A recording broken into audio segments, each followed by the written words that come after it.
Dans cette leçon, je vais te montrer quelque chose de très simple, c'est comment importer, exporter et archiver un projet dans la base de données de DaVinci Resolve de façon à pouvoir faire plein de choses, par exemple sauvegarder des versions de ton projet quelque part ailleurs, ou alors envoyer ce projet-là à quelqu'un d'autre qui a DaVinci Resolve, ou alors importer un projet que tu as filé à quelqu'un d'autre, il a fait du travail pour toi et tu le réimportes. Moi, c'est ce que je fais souvent quand je partage des projets avec des amis ou avec mes étudiants ou voilà. Et donc du coup, après, je reprends les projets, je les mets dans mon DaVinci Resolve, ils s'appellent différemment, je les versionne et donc du coup, je peux récupérer le travail qu'ils ont fait, j'ai plus qu'à faire mes relinks et c'est magique, je peux travailler.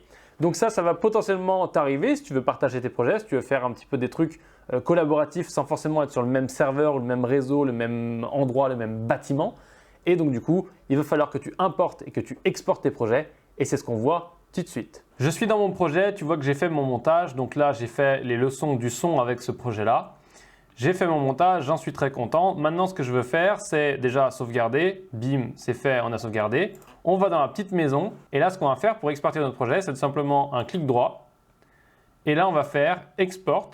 Ou alors, on fait Export with Still and LUTs. Si tu as fait de l'étalonnage, que tu as fait déjà un peu de couleur et que tu as fait des LUTs ou que tu as importé des LUTs, tu peux choisir cette option, ça te permettra de ne pas perdre les petits trucs particuliers que tu as fait. Moi, je vais juste faire Export.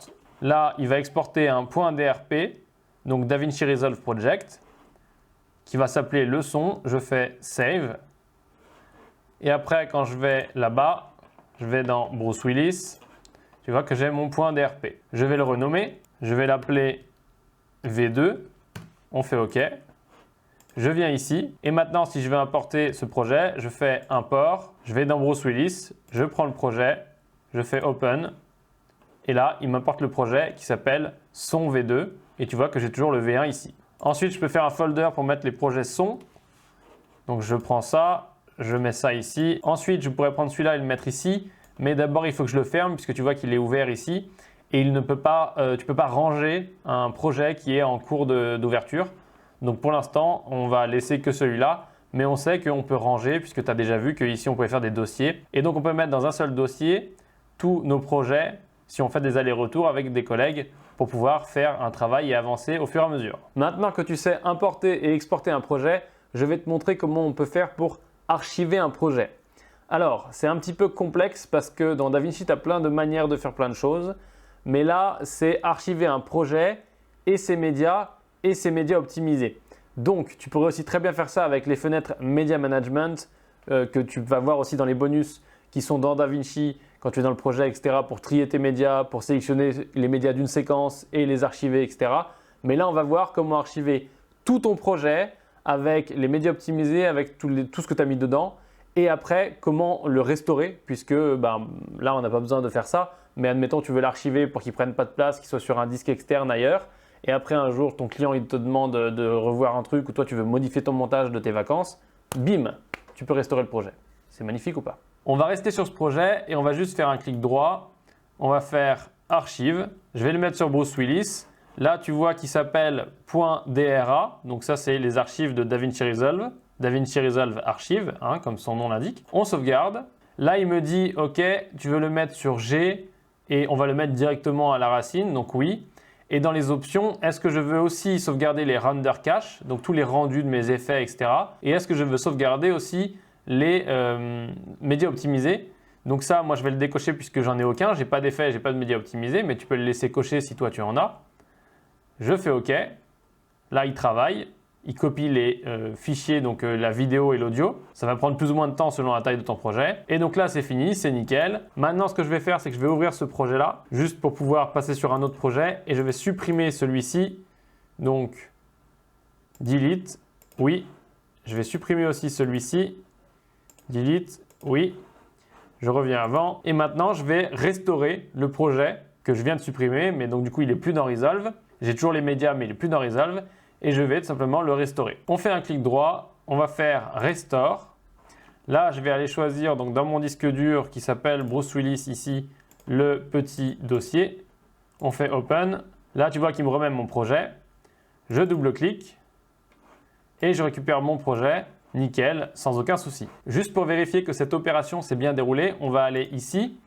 On va cliquer sur l'un des deux médias qui est censé être sauvegardé dans le point DRA. Clic droit, on fait Open File Location. Et là, quand tu regardes, il est bien dans Bruce Willis, leçon.dra, Media File, éléments, blablabla, multicam. Donc ça, il a bien gardé aussi le chemin d'origine. C'est-à-dire que moi, à la base, ce truc-là, il était rangé dans un truc qui s'appelle éléments rush pour tuto et multicam. Donc lui, il a gardé le chemin d'origine, il a reproduit mon architecture et non pas l'architecture du projet. Voilà l'astuce de pro pour pouvoir faire ton archivage très rapidement. C'est super cool. Alors après, si tu as des gros projets, bien entendu, ça prend plus de temps à copier tous les médias, donc il faut anticiper, lancer la nuit ou autre. Mais c'est super pratique parce que ça te permet de prendre un disque dur qui est clean ou qui est ton disque dur sur lequel tu fais toutes tes sauvegardes. Et s'il y a de la place, donc tu calcules visiblement ce que tu as à peu près comme place et il faut bien faire tes calculs avant, sinon ça va s'arrêter en plein milieu, ça va être le bazar.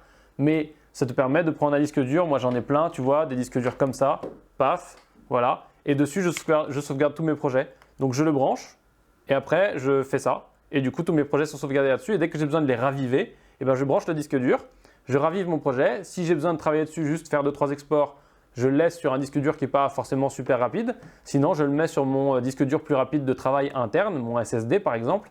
Et là, bim, les médias, ça va super vite, tout est nickel. Et je peux travailler et après réarchiver mon projet. Dans les autres leçons bonus, on verra un peu plus le media management, comment gérer tes médias, etc. Comment déplacer des médias sans les déplacer vraiment toi à la main dans ton ordinateur. On va voir plein de choses comme ça très intéressantes. D'ailleurs, j'ai déjà fait une vidéo sur la chaîne YouTube que je te mets en dessous de cette leçon que tu peux regarder. C'est comment faire de l'archivage aussi, mais d'une autre méthode qui ne comprend pas forcément l'archivage du projet en même temps. C'est un peu plus manuel que ce que je viens de te montrer là. Et donc du coup, cette leçon est finie et je te laisse aller voir les autres sur le même sujet si tu veux en apprendre plus et archiver comme un pro.